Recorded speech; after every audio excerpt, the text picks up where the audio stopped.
is your name, please? My name is William H. Butler. What is your name, please? My name is William H. Butler. What is your name, please? My name is William H. Butler. Two of these people are imposters. Only one is the real William H. Butler, and is the only one sworn to tell the truth. Now, here is our host, Bud Collier.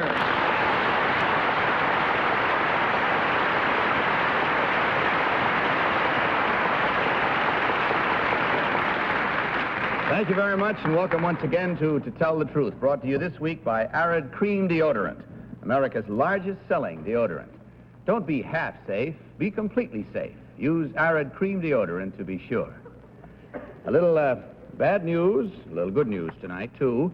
But the bad news is that a virus has very unfortunately caught up with our Polly Bergen. And she will not be with us tonight, but she'll be back next week. You better be, Polly. And in her place, we have a young lady who is half of just about the top show writing, performing, comedy, music. They're just about everything there is in show business that you can be.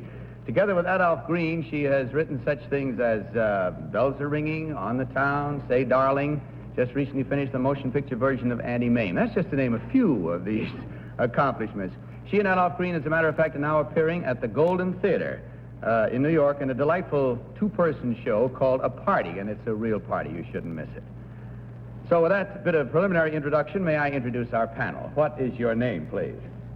My name is Betty Comden. My name is Ralph Bellamy. My name is Kitty Carlisle. My name is Tom Poston.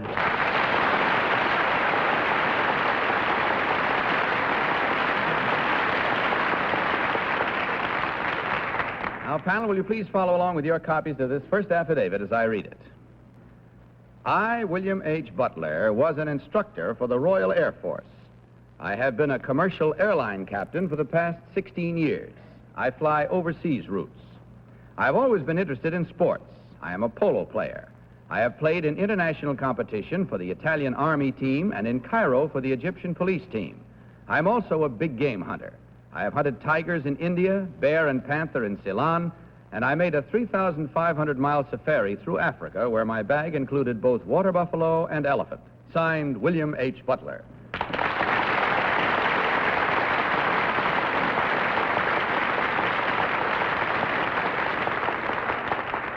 All right, panel, for our first group of challenges tonight, you heard three gentlemen all claiming to be William H. Butler, pilot, polo player, and big game hunter. We'll start this questioning tonight with Tom Poston. Tom? Oh, thank you, Bud.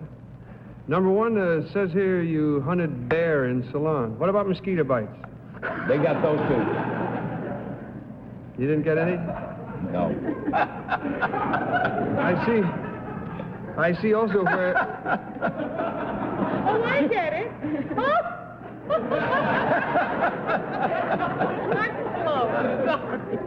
I want to thank you, Miss Carlisle, for this. It says here, your bag, number one, your bag included water buffalo and elephant. Who does your luggage? I suppose that's so they can carry themselves. Tell me, number one, what is the stalling speed of a Spitfire? You happen to remember? No, I don't. Number two? I'd say about 95 miles an hour. Number three, what's your guess? About 105, maybe. I see, thank you. Number one, where is Anglesey Isle? That I don't know either. Number two, could you tell us, please? I'm with number one. Number three? Sorry. Betty Comden, please. I don't know either. It says you were with the RAF. What rank did you hold with the RAF? Well, I was an instructor. We didn't hold a rank. You held no rank, I see. Number two, can you tell me the insignia of a wing commander in the RAF? Well, inverted gull wing. Inverted gull wing. Mm-hmm. And number three, what countries on your overseas route do you stop at? Well, you can start in the north with England, Germany, France, Portugal, Spain, Italy, Egypt, and down south in India and in the Philippines. Thank you. Ralph Bellamy. That's quite a trip. Number one, what's the pilots' union? ALPA. ALPA.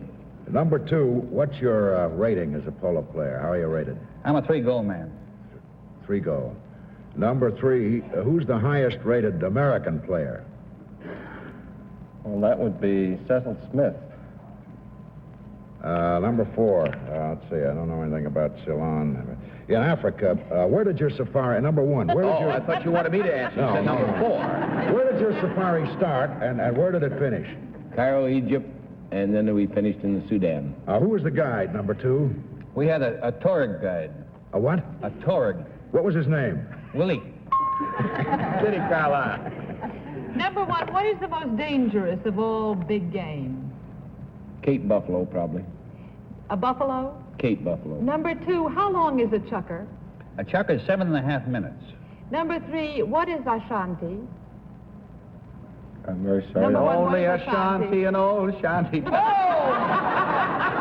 got that, and I don't like it. Go ahead, that's number 1. What's Ashanti? Number 1. I've heard they say it's what you put up in a tree to shoot tigers, but I don't What know. is Ashanti? Number 2. Ashanti is a cover. Ashanti is a gun. See, Kitty? See, it's what I said it was. Okay, it's time to vote, panel. Without consultation, will you mark your ballots? And in so doing, vote for number 1, number 2, or number 3. Remember, please, the team of challengers receives $250 for every incorrect vote. All set, panel? Betty, have you marked your ballot? Yes, For I whom have. did you vote? I voted for number 2 because he seemed to give the answers with a great deal of authority. I know that's very deceptive on this show, but that's my opinion anyway. Ralph, how about your vote? Number two, I started with number three, and he didn't seem to know some of the answers. Number two was pretty quick with that insignia. Number Okay. three. Kitty? I don't think any of them are any of it, because number 3, he has the darndest route for his overseas airline I ever saw. And number 2 said Ashanti was a shanty, which it is not, so I voted for number 1. Okay, Tom Poston, your vote, please. I touted myself off number 1, partly because the number 2 man, whom I voted for, said that Ashanti is a cover, which it is No. not.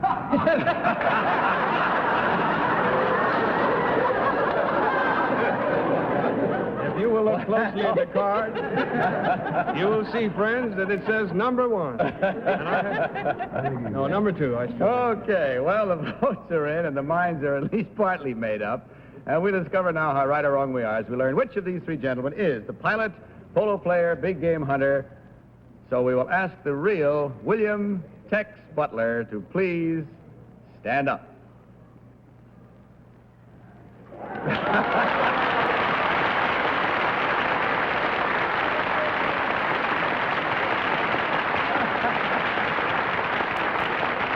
Thank you, Tex. You fly for? What airline? TWA, there you are. Okay. Thank you, sir, very much. Number 2, would you tell us who you really are and what you do, please? My name's Ed You Dalton. ready, Captain? I'm a professional ice skater.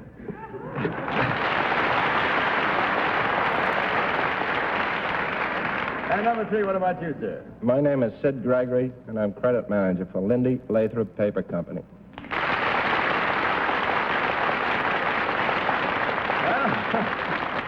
You did well against the panel, I'll tell you that, challengers. You look more convincing, number 2, than anybody, I guess. And anyway, you seem more knowledgeable for the moment, and that's to your credit because there were 3 incorrect votes at $250 each for a total of $750. Aaron, thanks so much for being with us, gentlemen. Hope you had fun. We enjoyed having you here. And on your way out, you will find that there is a year's supply of Rise Instant Lather for each of you. Good night and the best of good luck. Thank you.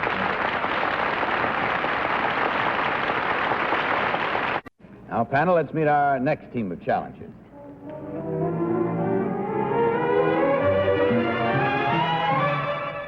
What is your name, please? My name is Dr. Robert T. Clarke. What is your name, please? My name is Dr. Robert T. Clarke. What is your name, please? My name is Dr. Robert T. Clarke. Again, panel, will you follow along with your copies of this next affidavit? I, Dr. Robert T. Clarke, am Project Director of Biosatellite Research for the School of Aviation Medicine for the United States Air Force. Our job is to determine the biomedical requirements for the space travelers of the future. As part of this program, I, a former college track coach, run 3 to 6 miles each day with a group of volunteers. My unit is also responsible for the mice and monkeys which are projected into space. Our research on these animals will be applied to the first human being to be shot into orbit around the Earth. Signed, Dr. Robert T. Clarke.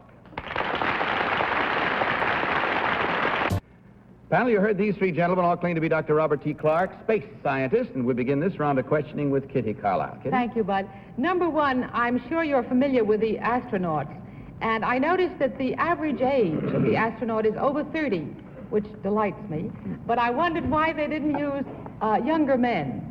Well, it's a very complicated job, and you have to have experienced men. These men have been through years of training and experience in the various military services. Thank you. Number 2, what is the highest degree of heat that the men were subjected to in their tests? Around 140 degrees Fahrenheit. Number 3, what's the highest degree of heat? Around 140 degrees Fahrenheit. Number 1, how is dizziness induced in these tests?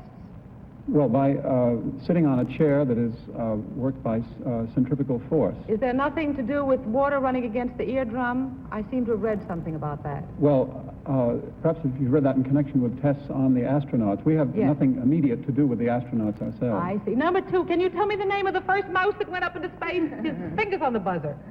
I'm afraid I've forgotten the name of the first It was man. Henry. Tom? No, it wasn't. Number 3, Doctor Number 3, it says that you're more or less in charge of sending up mice and monkeys and things like. Did you ever send cats up into space? No, nothing's been sent up except mice and monkeys to date, except That's for too the bad. Russians. I was going to suggest my Dr. Harry Katz. I know he'd enjoy this. Say, why don't you fellows send parrots up there? Then they could tell you what's happening. Number 2, Doctor Number 2, what is a Schneider test? It's a test that determines for eye vision, a type of eye vision test. Thank you. Number 1, what is a Schneider test? For visual acuity. Thank you. Doctor Number 3, what is a Schneider test referred to? It's a test for visual acuity. I always thought it was something in gin rummy.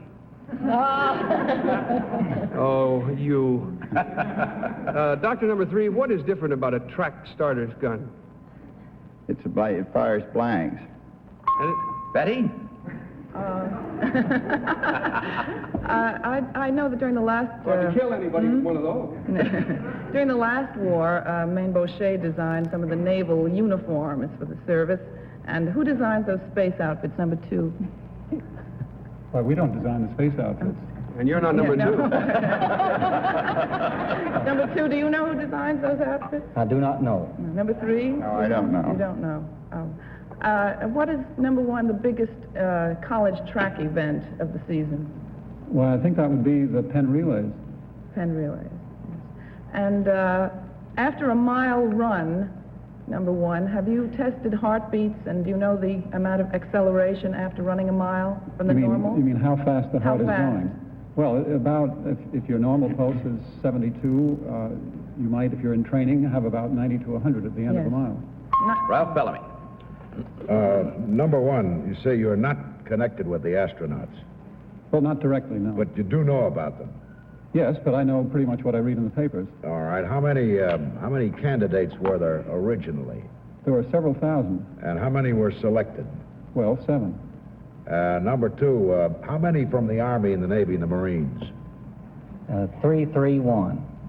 And number 3, how many married? All of them are married and all have children. That's it, panel, once again. It's time to vote. And without consultation again, mark your ballots, if you will, for Number 1, Number 2, or Number 3. Everybody mark? Betty, you ready? For whom did you vote this time? I voted for Number 3 this time, and I found something very reassuring about him somehow, and I like to feel that all things connected with space are in the hands of very reassuring people. Ralph, what about your vote? Number 2, they were all very full of information and very free with it, but Number 2 looks to me more like a lean runner who runs 6 miles every day. Kitty Carlisle, who do you think is the real I one? voted for Number 1. I think Number 3 is probably the one, too. But both Number 2 and Number 3 said the men were subjected to 140 degree Fahrenheit, and I thought it was 130. And I didn't ask Number 1. And Tom? I voted for number 2, Bud. You see, I voted for number 2 last time. See?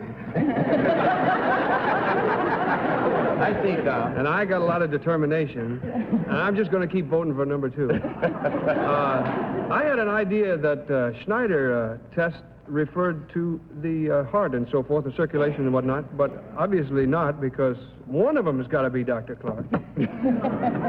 Okay, there you have it. Now, if you're voting along with us at home, as we trust you are, let's see how right or wrong you and we may be, as we discover which one of these 3 gentlemen is the real space scientist. So will the real Dr. Robert T. Clarke please stand up?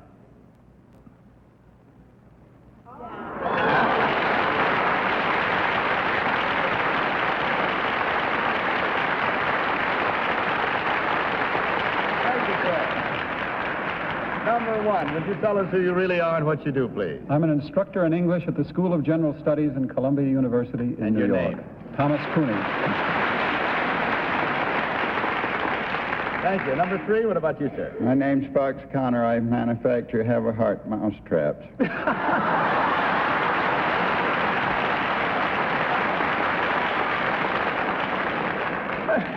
If none of you have a question, I have. What is a have-a-heart mousetrap? It's a catch-'em-alive type trap. We make them It's called a nose cone, Bud. Yes. And what do you do with them after you catch them alive? Well, you turn them loose on the neighbor's property so they can... Okay, fair enough. Well, in checking our store, we found that there were 2 correct and 2 incorrect at $250 each, meaning a total of $500. From our gentlemen, on your way out, you'll find a year's supply of Rise Instant Lather for each of you. Thanks so much for playing our game with us. Good night and good luck.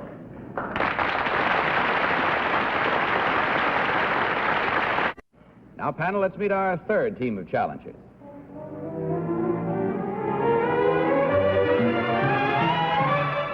What is your name, please?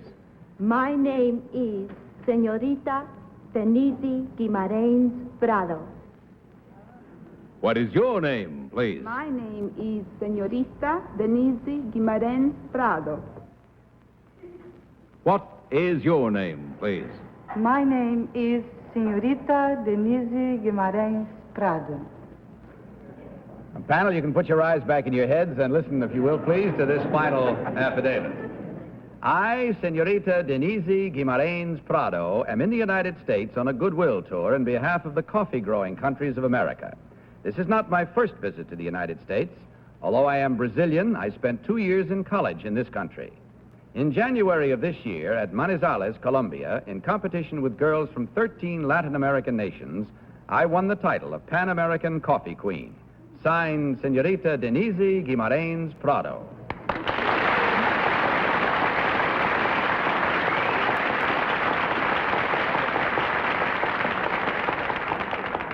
This time, panel, you've heard 3 lovely young ladies, all claiming to be Senorita Denizi Guimarin Prado, a Pan-American coffee queen. You're going to have just about 30 seconds apiece, so make your questions brief this round, panel, if you will. And let's begin this time with our guest, Betty Comden. Number 2, how were you selected to represent your country?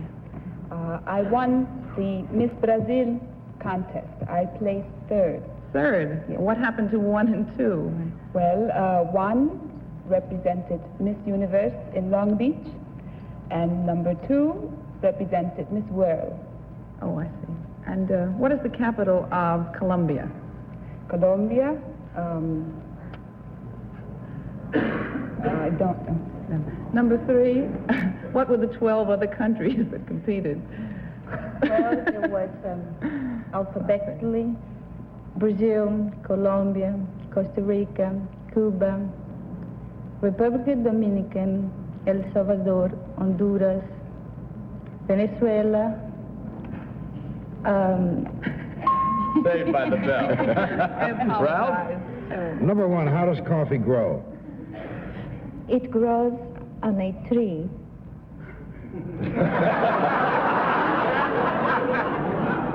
Number 2, when is it ripe? It ripens in 5 years. Number 3, what's the best altitude for coffee? Well, it depends. Shall we start all over again? Number 1, how's it picked? It is picked by hand. Kitty Carlisle. I know you all don't think we make very good coffee in this country. What's wrong with our coffee? You don't put enough coffee in your coffee. Number 3, did you come here by plane? Yes. Where did you land? In Adelaide Airport. In what? Adelaide Airport. Oh, did you repeat that? Where? Well, Adelaide Airport. Adelaide, huh? Yeah, The motors were idly at the time. Tom Poston, please. Thank you. Number 3, you're certainly a fine-looking girl. I guess coffee keeps you up, huh? Keeps them all in fine. Number 3, to what does a midterm refer? A midterm. Number 2, could you tell us what is a midterm? Midterm, in the middle of the term. Number 1, specifically number 1, what is a midterm, please? Sorry, it's time to vote. It's something for your information, Tom. It's something that assists at the birth of another term. So will you please mark your ballots, and in so doing, vote for number 1, number 2, or number 3. All set, everybody? Betty, for whom did you vote this time? Well, I voted for number 3 because, why? Because, well, That's she's enough. fair. That's a good She's one. fair-haired, and I thought just possibly, as a representative, they might have sent a fair-haired girl here instead of what we normally think of as a typical South American beauty, although they're all beauty. That they are. Ralph? Number 3. I think anybody who knew that alphabetical list of countries as glibly as that has to be right. Kitty? I voted for number 3 because of the way she pronounced Idlewild and Brazil. And Tom Poston? Well, I'm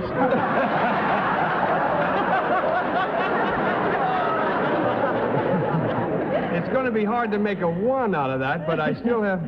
I'll vote for number 3, too, but gosh, I don't know. They knew so much of the questions that we asked them, and if I have to have a reason why I voted for her, it must be because she answered the question, it all depends, you know.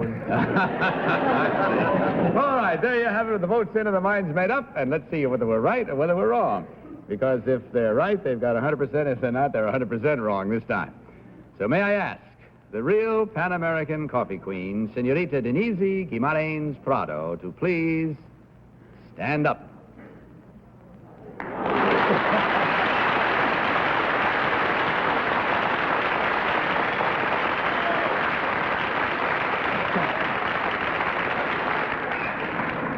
I'm sure they all like to know if you can say Idlewild, can you? Let me try again. All right. Idlewild. There you are. See, we got through it. Number 1, would you tell us who you really are and what you really do? Yes, my name is Maria Triana. I'm a nightclub singer, and I've never been to Brazil. And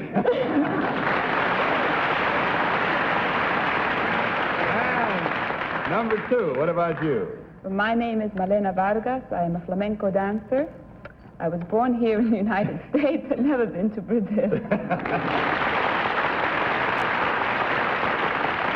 Well, ladies, we do thank you very much. In checking up, we find there were no incorrect votes, but from Arid comes $150 for the 3 of you. Thank you so much for being with us. On your way out, you'll find a gift package of all of Carter's fine products. Good night and good luck.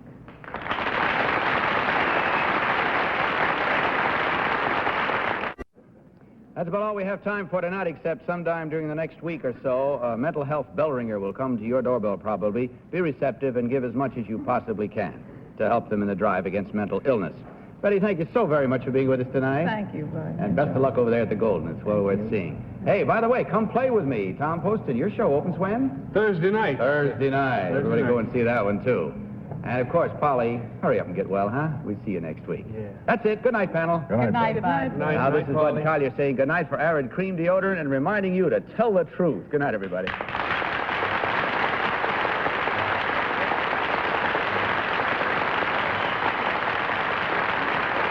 To Tell the Truth is Mark Goodson, Bill Condon Productions in association with the CBS Television Network.